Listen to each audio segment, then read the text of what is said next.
Hello dear students, कैसे सभी। First of all welcome on my channel science वाला। So dear students, आज हम आपके लिए लेके आए हैं क्लास 8 साइंस का chapter materials, metals and non metals का part third. In this part we are discussing about the chemical properties of metals and non metals. So let's start the lecture.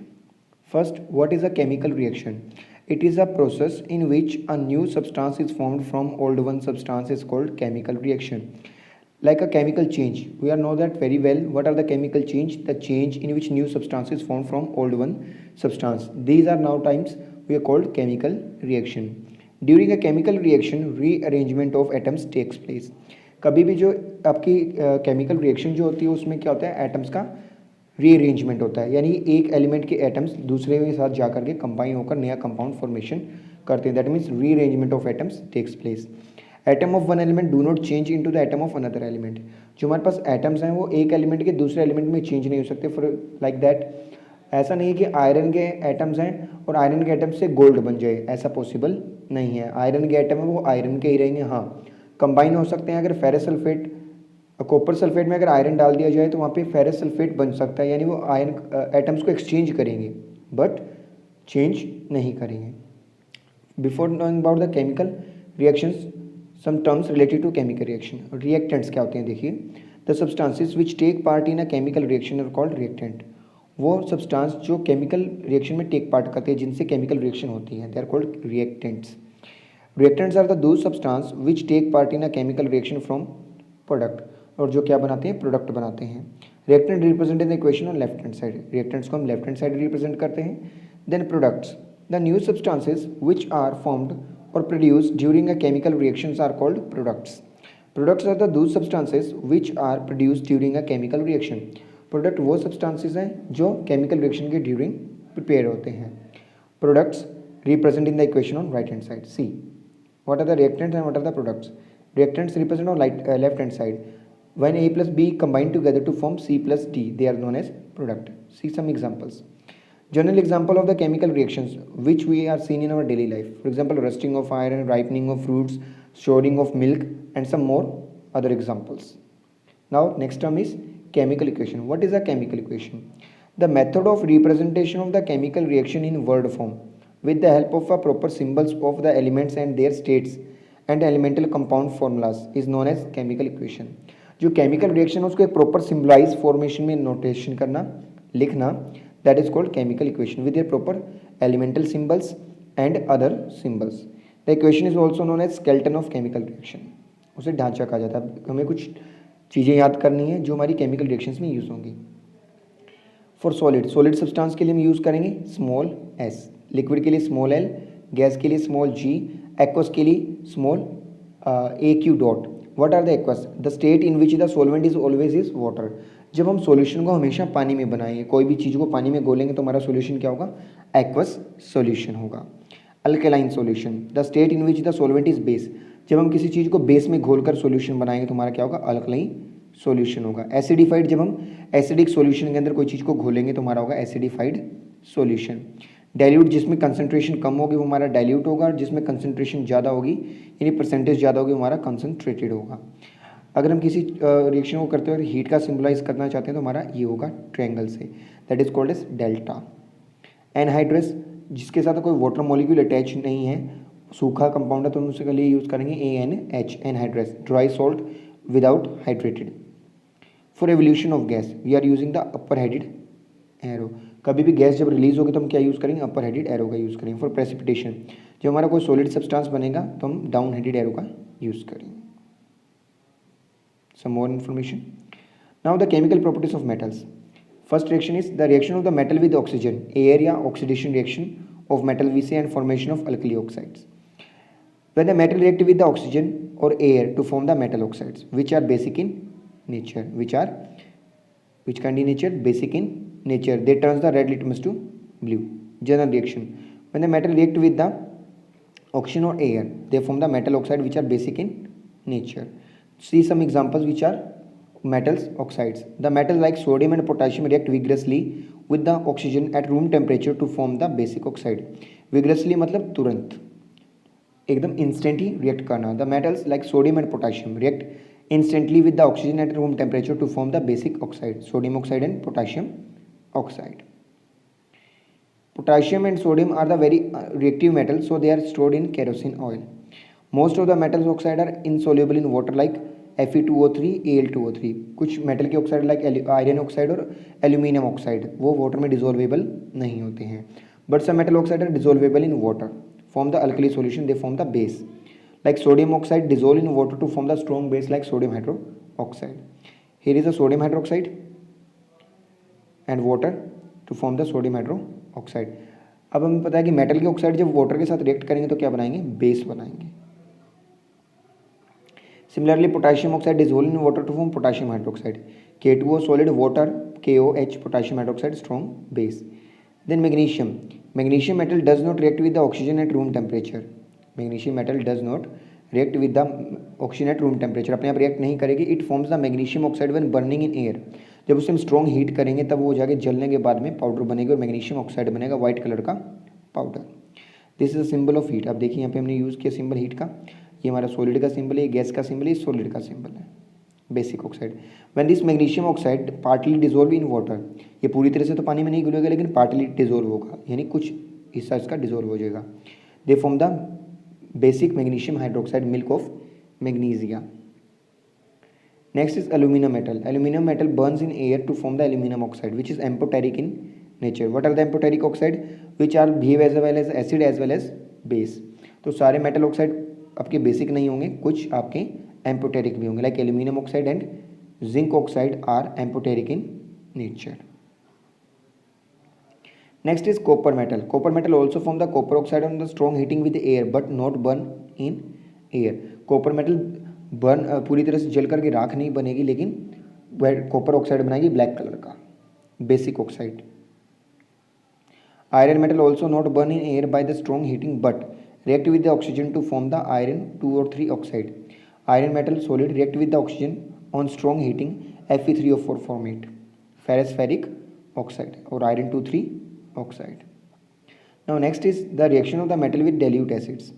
When generally the metal react with the dilute acids to form the metal salts and displace the hydrogen from acid to release hydrogen gas. ठीक है, अब इसमें क्या होता है, एक तरह की डिस्प्लेसमेंट रिएक्शन होगी. जब मेटल भी एसिड के साथ रिएक्शन करेगी तो हाइड्रोजन गैस रिलीज करेगी. Only the more reactive metals from the hydrogen displace the hydrogen from the dilute acids. Less reactive metal from the hydrogen like copper, gold, silver, platinum do not displace the hydrogen from dilute acids. तो ये वाली जो metals हैं, copper हैं, copper, gold, silver, platinum, do not react with the hydrogen, acid के साथ reaction नहीं करेंगे. Metal plus dilute acid form metal salt plus hydrogen gas. First is sodium metal react voluntarily with the dilute acid. Voluntarily मतलब पूरी तरह से भयानक रूप से करती है और ब्लास्ट होता है. Violently with the dilute acid to form the NaCl and hydrogen gas. Sodium HCl के साथ रिएक्शन करेगा, सोडियम क्लोराइड बनेगा, सोल्ट बनेगा और हाइड्रोजन गैस. सल्फ्यूरिक एसिड के साथ करेगा, सोडियम सल्फेट सोल्ट बनेगा और hydrogen gas. In similar sense magnesium react with the quite rapidly with the dilute acids to form magnesium chloride and hydrogen gas. Magnesium chloride hydrogen gas, magnesium sulphate hydrogen gas with the sulphuric acid with the hydrochloric acid. Aluminium metal react dilute acid first slowly due to the presence of tough layer of aluminium oxide over it. पहले तो aluminium metal slow react करेगा क्योंकि aluminium oxide की उसके ऊपर layer होगी. जब but when this layer is dissolved in acid then the aluminium react with the rapidly. Aluminium react with the dilute acid to form aluminium oxide, aluminium chloride. Aluminium chloride AlCl3 और hydrogen gas सारों में common होगी. फिर sulphuric acid aluminium sulphate और hydrogen gas common होगा. Similarly zinc metal react with the dilute acid to form zinc chloride and hydrogen gas. This reaction is slower then aluminium because zinc is less reactive then aluminium. Iron metal reacts slowly with the cold dilute hydrochloric acid to form FeCl2 and hydrogen gas. Similar way sulfuric acid के साथ करेगा तो क्या बनाएगा, ferrous sulfate और hydrogen gas. Copper metal does not react with the dilute acids because copper is a less reactive than hydrogen, so no reaction. Now the strong bases react with the metal to give the hydrogen gas. जो strong bases हैं वो metal के साथ react करने के बाद में क्या देगा, hydrogen. That means metal react with the bases to form the hydrogen gas and salts. दो आपके सिलेबस में है, जिंक और aluminium. Zinc sodium hydroxide strong base के साथ रिएक्शन करेगा, जिंक सोडियम जिंकेट बनाएगा और एल्यूमिनियम के साथ करेगा तो सोडियम एल्युमिनेट बनाएगा और हाइड्रोजन गैस निकलेगी।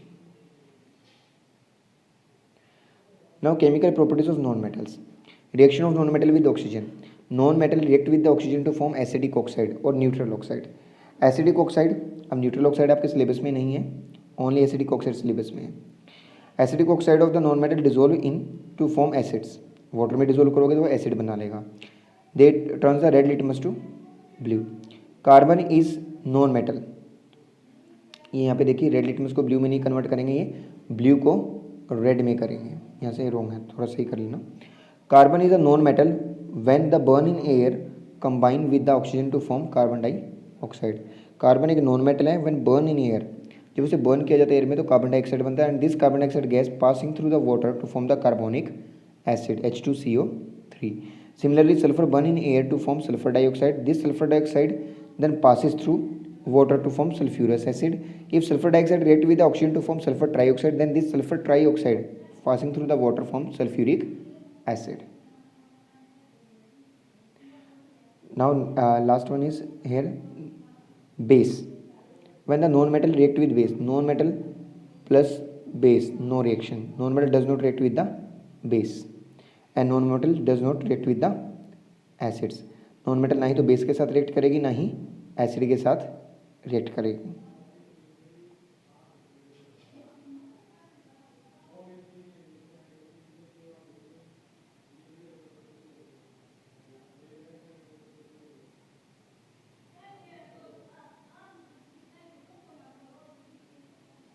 reactivity series of metal. It is a arrangement of the metals in a vertical column in order to decreasing reactivity is called activity series of metal. In activity series, hydrogen is taken as a standard for reactivity. The metals which are the more reactive than hydrogen are kept above the hydrogen in activity series. The metals which are the less reactive than hydrogen are kept below the reactivity series in hydrogen. तो ये आपको याद करनी reactivity series, इसका shortcut भी है। First is potassium, then sodium, calcium, magnesium, aluminium, zinc, iron, tin, lead. These are the more reactive than hydrogen. ऊपर चलोगे तो ये क्या होगी, मोर रिएक्टिव देन हाइड्रोजन। तो सबसे ज़्यादा रिएक्टिव पोटेशियम होगा इसमें। Then less reactive than hydrogen. Less reactive क्या होगी, copper, mercury, silver, gold and platinum are the less reactive than hydrogen. So ये जो मेटल्स हैं ये डिस्प्लेस नहीं कर पाएगी एसिड से हाइड्रोजन को। Displacement reaction. The reaction in which the most reactive element displaces the less reactive element from its salt solution is known as displacement reaction. When the zinc metal strip kept in a copper sulfate solution, then we get zinc sulfate and copper metal. See, copper sulfate. We know that zinc is more reactive than copper sulfate. देख सकते हैं reactivity series में zinc is more reactive than copper. copper यहाँ पे hydrogen पे और zinc ज़्यादा reactive है. So zinc can displace the copper from copper sulfate solution, form the zinc sulfate. Zinc displaces the copper from copper sulfate solution because zinc is more reactive than copper, and blue color of the copper sulfate changes to colorless. When a piece of the magnesium metal is placed in the copper sulfate solution, then we get colorless magnesium sulfate solution. Copper sulfate solution, aqueous plus magnesium solid form magnesium sulfate aqueous plus copper solid. Copper sulfate blue, magnesium silvery grey, magnesium sulfate colorless, and red brown copper. Magnesium displaces the copper from copper sulfate solution because magnesium is more reactive than copper, and the blue color of the copper sulfate changes to colorless. When a piece of iron is placed in the copper sulfate solution, then the pale green solution of ferrous sulfate is formed. Copper sulfate aqueous, blue color, iron metal, because iron is more reactive than copper. Then blue color of copper sulfate changes to pale green of ferrous sulfate. When a strip of the lead metal is kept in the copper chloride solution, we get the colorless solution of lead chloride. Copper chloride, green color, lead, bluish gray, lead chloride, colorless, copper, red brown. Lead is more reactive than copper, so it can displace the copper from copper chloride solution. Green color of copper chloride changes to colorless. When the copper strip is placed in the silver nitrate solution, we get the blue colored copper nitrate solution. Silver nitrate, copper nitrate, blue color. Copper is more reactive than silver, so it can displace the silver from its salt solution. Iron reactive with the HCl to form the iron chloride because iron is more reactive than hydrogen, so it can displace the hydrogen from HCl. I hope आपको ये सारा chapter समझ आया होगा।